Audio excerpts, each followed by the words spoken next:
Porque Deus usou Moody. Estou dando continuidade com mais um vídeo. Terceiro motivo porque Deus usou Moody. Ele era um homem, um estudante profundo e prático das Escrituras.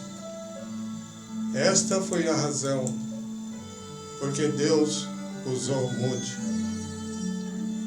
O terceiro segredo do poder de Moody, ou a terceira razão porque Deus o usou, é que ele estudava profunda e praticamente as Escrituras. Hoje em dia ouve-se dizer que Moody não estudava. É engano. Enfaticamente digo que ele estudava. Não estudava psicologia nem antropologia. Duvido mesmo que ele conhecesse o significado desses termos. Não estudava biologia, nem filosofia, nem teologia no sentido técnico da palavra. Porém, era estudante, cuidadoso do livro dos livros. E o mais digno do nosso estudo do que os demais compêndios existentes, todos os dias da sua vida até o fim. Segundo creio, ele se levantava muito cedo de manhã para meditar na palavra de Deus. Costumava deixar a cama às 4 horas da madrugada, mais ou menos, para estudar a Bíblia. Um dia ele me disse: para estudar preciso me levantar antes que as outras pessoas acordem. Ele se fechava num quarto afastado do resto da família, sozinho com sua Bíblia e com Deus. Jamais poderia esquecer da primeira noite que passei no seu lar, convidado por ele para a sua superintendência do Instituto Bíblico. Eu já tomara a direção e estava em viagem para a cidade onde ia presidir a Convenção Internacional de Obreiros Cristãos. Ele escreveu-me para pedir: acabada a convenção, venha a Northfield. Ele soube a hora da minha chegada e foi ao meu encontro em Saltverson, convocar a todos os professores da escola de North Avon e do seminário Northfield para se reunirem na sua casa naquela noite, a fim de discutirmos os problemas das duas instituições. Durou a reunião até tarde, depois da saída dos professores. Moody e eu continuamos por algum tempo a conversa. Deitei-me bem tarde, mas cedinho de manhã, na manhã seguinte, mais ou menos às 5 horas, ouvi alguém batendo levemente na porta. Então ouvi a voz de Moody perguntando baixinho se eu já me havia levantado. Não costumo sair da cama tão cedo, mas aconteceu que naquela manhã levantei-me de madrugada. Venha comigo, pediu-me ele, e desci. Eu soube então que ele já estava acordado há umas 2 horas, estudando no seu quarto a palavra de Deus. Pode-se falar em poder, porém, ai do homem que negligenciar o único livro dado por Deus que serve de instrumento por meio do qual ele dá e exerce o seu poder. Um homem pode ler muitos livros e assistir grandes convenções. Pode promover reuniões de oração que durem noites inteiras, suplicando o poder do Espírito Santo. Mas tal homem, se este não permanecer em contato íntimo e constante com o único livro, a Bíblia, não lhe será concedido o poder. Se já tem alguma força, não conseguirá mantê-la, senão pelo estudo diário, sério e intenso daquele livro. 99% dos crentes dão pouca importância ao estudo bíblico. É por isso que 99 em 100 permanecem fracos quando podiam ser gigantes. tanto na sua vida cristã como no serviço. Foi em grande parte por causa do seu conhecimento perfeito e prático da Bíblia que Moody atraía multidões de ouvintes. No dia de Chicago, em outubro de 1893, nenhum dos teatros da cidade ousou abrir as suas portas, porque se esperava que todos os habitantes da cidade iriam naquele dia na Feira Mundial. De fato, 400.000 pessoas foram à feira, mas apesar das festividades municipais, Moody disse-me de antemão: Torrey, peça o Central Music Hall para nós e anuncie para aquele dia reuniões das 9 da manhã até as 6 da tarde. Mr. Moody, objetei, não haverá ninguém nesta parte da cidade naquele dia. Nem os teatros se abrirão. Todo mundo irá para o Parque Jackson para ver a feira. Não teríamos auditório nenhum. Moody respondeu: faça o que eu lhe pedi. Fui pesaroso e arranjei o salão para reuniões contínuas, das 9 até as 6 horas da tarde. Estava convencido que haveria poucos presentes. Chegando o dia, eu tinha parte no programa às 12 horas, estando muito ocupado no escritório, tratando de pormenores de uma campanha evangelística. Só cheguei ao salão pouco antes do meio-dia. Não imaginava que seria difícil entrar. Chegando perto do edifício, fiquei pasmado ao ver que o salão estava repleto. O vestíbulo também estava e uma enorme multidão ficara na escadaria, ansiosa para entrar. Não pude chegar perto da porta.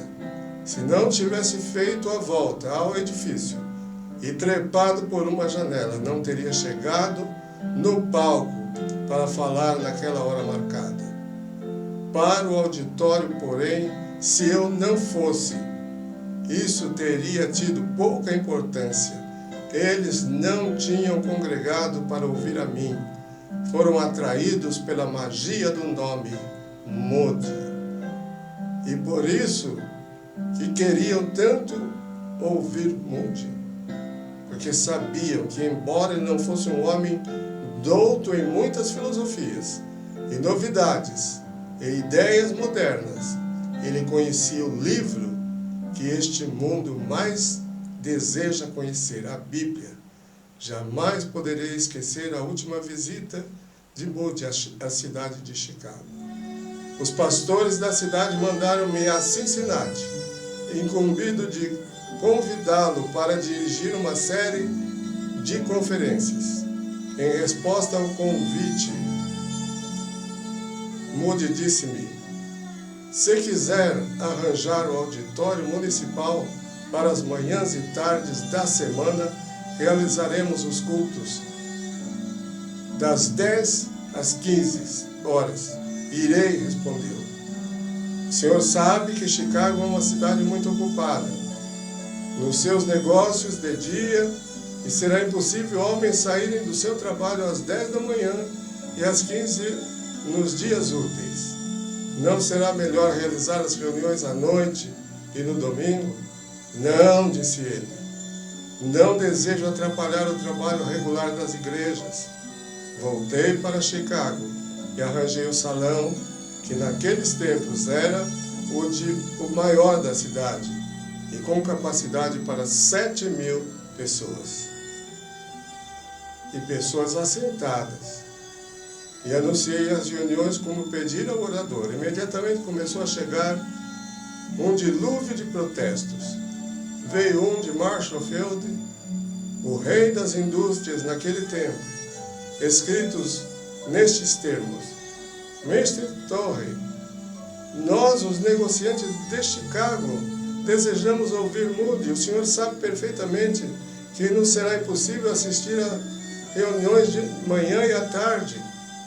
Tendo recebido muitos pedidos, escrevi a Moody, insistindo nas reuniões da noite. Ele respondeu simplesmente: faça o que eu lhe pedi. Assim fiz. Só desta maneira podia ficar no meu cargo. Na primeira manhã das conferências, fui apreensivo para o auditório. Meia hora antes das 10, esperava um auditório bem reduzido. Chegando perto do local, com grande surpresa, vi nas ruas esperando entrada uma fila quádrupla de pessoas, estendendo-se a fila por 4 ou 5 quarteirões.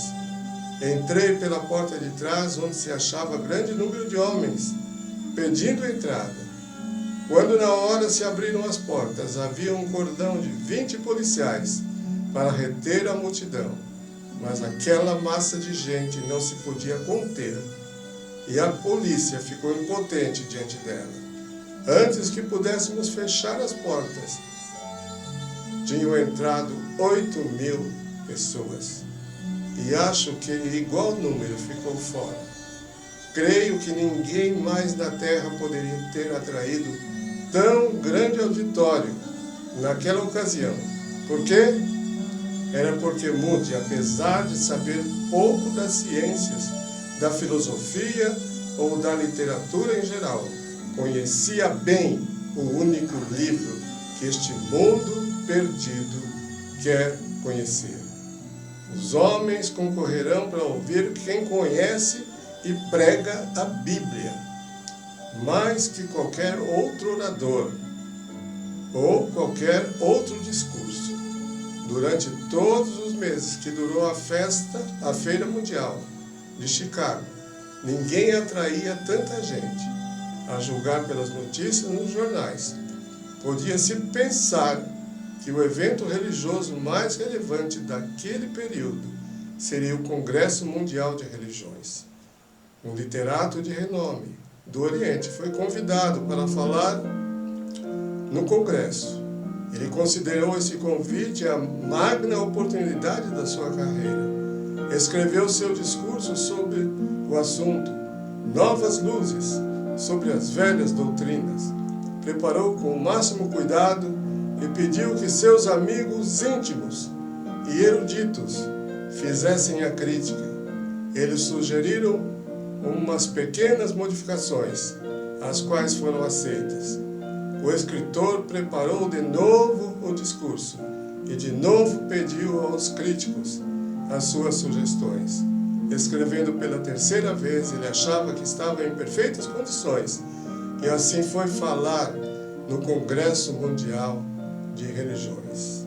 Se não me engano, era um domingo às 11 horas que ele devia falar. Ele esperou ansiosamente até que chegasse a hora e então entrou no palco para enfrentar um auditório imenso de 11 senhoras e 2 senhores. Enquanto isso, não existia naquela cidade um auditório de tamanho suficiente para comportar as pessoas que congregariam a qualquer hora do dia ou da noite para ouvir Moody. Ó homens e mulheres, se é que desejais arranjar um auditório grande e se desejais beneficiar aquele auditório, estudai, estudai, estudai o único livro. Pregai, pregai, pregai, ensinai, ensinai o único livro, a Bíblia, o livro que é a Palavra de Deus, o único livro poderoso para atrair e reter e abençoar multidões por qualquer espaço de tempo. Moody, o homem do livro. Moody, o homem da Bíblia. Que Deus te abençoe, meu irmão, meu amigo, meu ouvinte, leitor deste vídeo. Que você possa ser uma pessoa de Bíblia, especialmente se é um pregador. Fique com Deus neste momento. Amém.